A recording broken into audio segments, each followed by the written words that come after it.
मोहिनी की भावुक कहानी कर देगी आपको आंखें नम। बेटियां घर छोड़ते ही घर वाला को नहीं, इस सच का एहसास उनके पास सदा बना रहता है। बस घर के लोगों को जरा देर लगती है इसे समझने में। ऐसा ही एक कहानी है।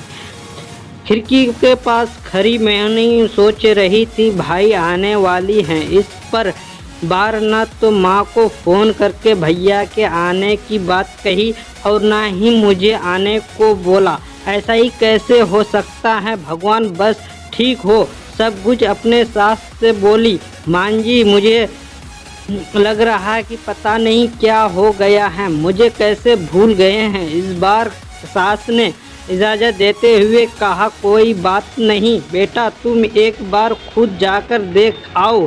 सास की आज्ञा मिलने पर की देर थी कि मोहिनी अपने पति के साथ मायके पहुंची। कदम रखकर हाथ सब कुछ बदला और सास महसूस हुआ।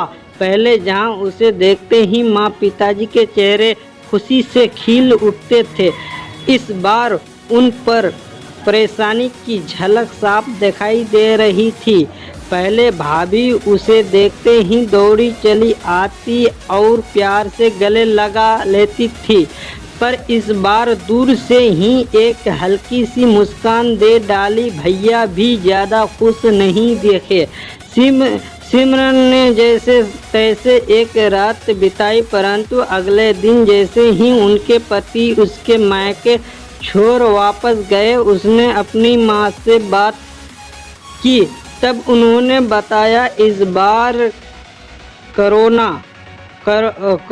कोरोना के चलते भैया का काम बिल्कुल बंद हो गया है ऊपर से, और समझाए बस ही इसी वजह से तेरा भैया को तेरे घर भी न भेज सकी। मोहिनी बोली, कोई बात नहीं माँ, ये मुश्किल दिन भी जल्दी निकल जाएंगे, आप चिंता मत करो। शाम को भैया भाभी आपस में बात कर रहे थे जो सिमरन ने सुन ली। भैया बोल रहे थे, अब पहले घर चलाना इतना मुश्किल हो रहा, ऊपर से बेटी कॉलेज की फीस, परसों भाई सिमरन को भी कुछ देना पड़ेगा।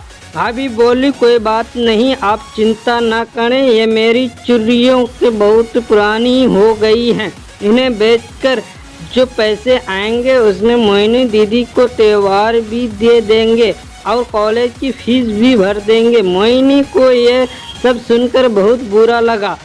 भाभी भैया भाभी ये क्या बात कर रहे हैं, क्या मैं यहाँ उनके तंग आ गया हूँ? कुछ लेने के लिए ही आते हुए वे अपने कमरे में आ गई। तभी उसे याद आया कि शादी कुछ समय पहले जब वह नौकरी करती थी तो उसे बड़े शौक से अपनी पहली पेमेंट लाकर पापा को देती थी।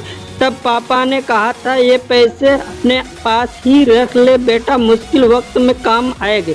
इसके बाद वह हर महीने अपनी सारी पेमेंट बैंक में जमा करवाती रही। शादी के बाद जब भी मायके आई तो माँ ने उसे पैसे निकलवाने को कहा, पर मोहिनी हर बार कह देती कि अभी मुझे ज़रूरत नहीं, पर आज उन्हें पैसे की उनके परिवार को ज़रूरत है।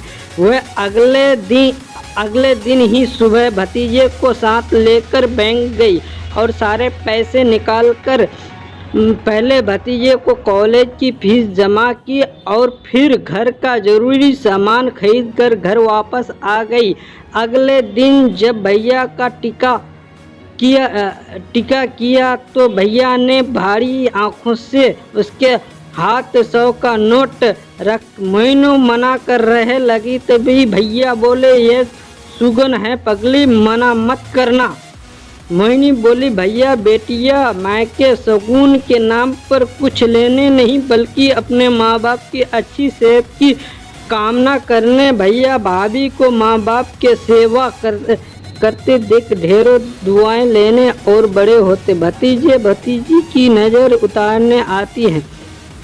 जितनी बार मायके की दहलीज पर पार करती हैं, ईश्वर से उस दहलीज की सलामती की दुआ मांगते हैं। जब मुझे देख माँ पापा के चेहरे पर रौनक आ जाती है, भाभी दौड़कर गले लगाती हैं। आप लार लड़ाते हो, मुझे मेरा सुकून मिल जाता है।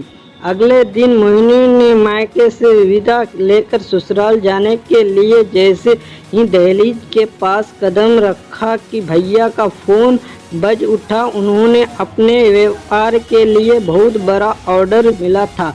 वो सोचने लगे, सचमुच बहन बेटियां मायके कुछ लेने नहीं बल्कि अपनी बेकिस्मती दुआ देने आती हैं। जब वे घर की दहलीज पार कर अंदर आती हैं तो बरकत भी अपने आप भीतर चली आती है। हर बहन बेटी के दिल की तमन्ना होती है कि उसका मायका हमेशा खुशहाल रहे करे। मायका की खुशहाली देखकर उसके अंदर एक अलग ही ताकत भर जाती है, जिससे उसके अपने जीवन में पेश आने वाली मुश्किलों का वह डटकर सामना कर पाती है। भैया की आंखें से खुशी के आंसू बहने लगे।